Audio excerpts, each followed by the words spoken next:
ভারতের সবচেয়ে বড় শক্তির উৎসব কোনটা? দুর্গাপুজো না নবরাত্রি? একদিকে 5 দিনের পুজোর আনন্দে মাতোয়ারা বাঙালি সমাজ, অন্যদিকে রাত ধরে পুজো, গরবা ডান্ডিয়া তালে তালে মেতে ওঠা গুজরাট, মহারাষ্ট্র সহ উত্তর ভারত।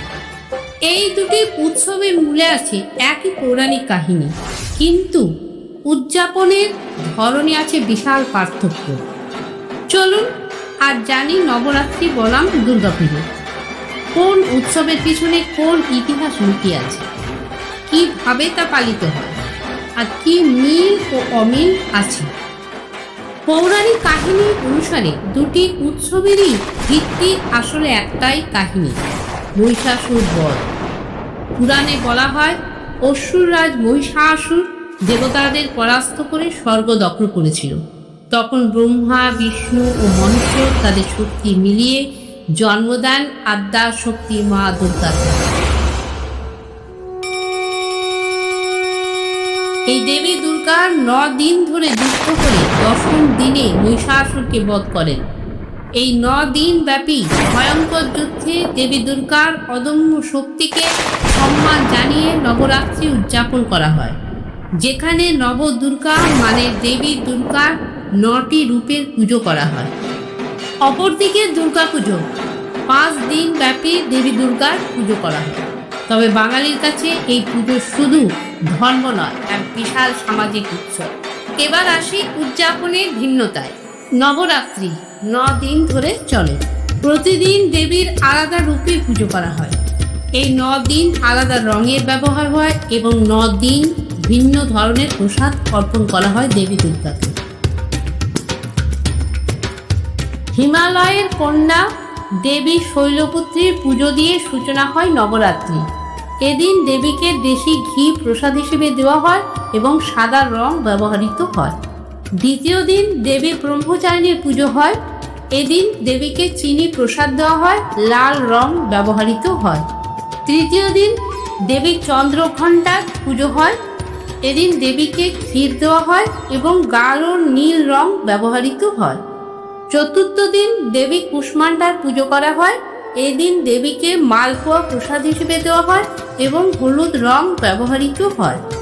পঞ্চম দিন দেবী স্কন্দমাতার পুজো করা হয়। দেবীকে কলা প্রসাদ হিসেবে দেওয়া হয় এবং সবুজ রং ব্যবহৃত হয়। ষষ্ঠ দিনে দেবী কাত্যায়নীর পুজো করা হয়। এদিন দেবীকে মধু প্রসাদ হিসেবে দেওয়া হয়, ধূসর রং ব্যবহৃত হয়। সপ্তম দিনে দেবী কালরাত্রির পুজো করা হয়। এদিন দেবীকে গুড় প্রসাদ হিসেবে দেওয়া হয় এবং কমলা রং ব্যবহৃত হয়। অষ্টম দিনে দেবী মহাগৌরীর পুজো করা হয়। এদিন দেবীকে নারকেল প্রসাদ হিসেবে দেওয়া হয় আর ময়ূরী সবুজ রং ব্যবহৃত হয়। নবম দিনে দেবী সিদ্ধিদাত্রীর পুজো করা হয়। এদিন দেবীকে তিল প্রসাদ হিসেবে দেওয়া হয় এবং গোলাপি রং ব্যবহৃত হয়। এর সাথেই নবরাত্রির উদযাপন শেষ হয়।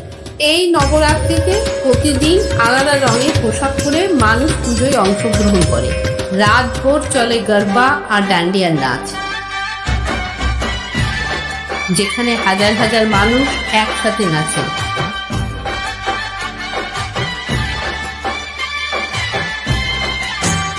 এই পুজোতে অনেকেই উপবাস করেন, ফলাহার বা নির্দিষ্ট খাদ্য গ্রহণ করে থাকেন।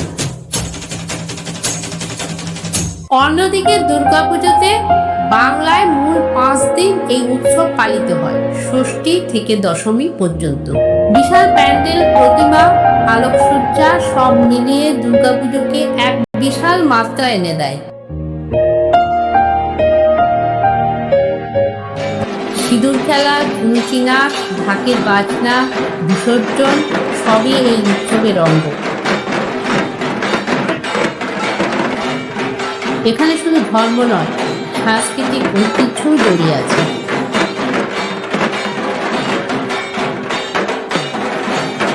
নবরাত্রি আর দুর্গাপুজো ভারতের দুই প্রান্তের সংস্কৃতিকে একেবারে আলাদা রঙে রাঙিয়ে তোলে।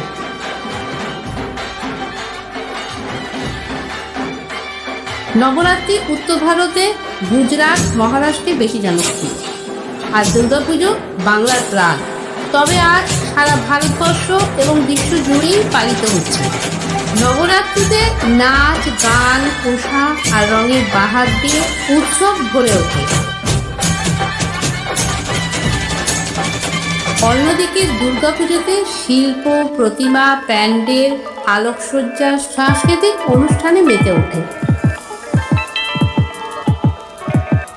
তবে এই দুটো উৎসবের মিলও কম নয়। দুটো উৎসবেরই দেবী শক্তির আরাধনা করা হয়। দুটো উৎসবে অশুভের বিরুদ্ধে শুভের জয়কে প্রতীকী হিসেবে দেখানো হয়, আর দুটোতেই নারী শক্তিকে সম্মান জানানোর উৎসব। অর্থাৎ ধরন ভিন্ন হলেও মূলে একটাই শক্তি, আদ্যা শক্তি মা দুর্গা। তাহলে বুঝতেই পারছেন, নবরাত্রি আর দুর্গাপুজো দুটো উৎসবেরই ভারতীয় সংস্কৃতির অমূল্য সম্পদ। ভাষা ভিন্ন, আচার ভিন্ন, আনন্দ ভিন্ন, তবু দেবী মা একটাই।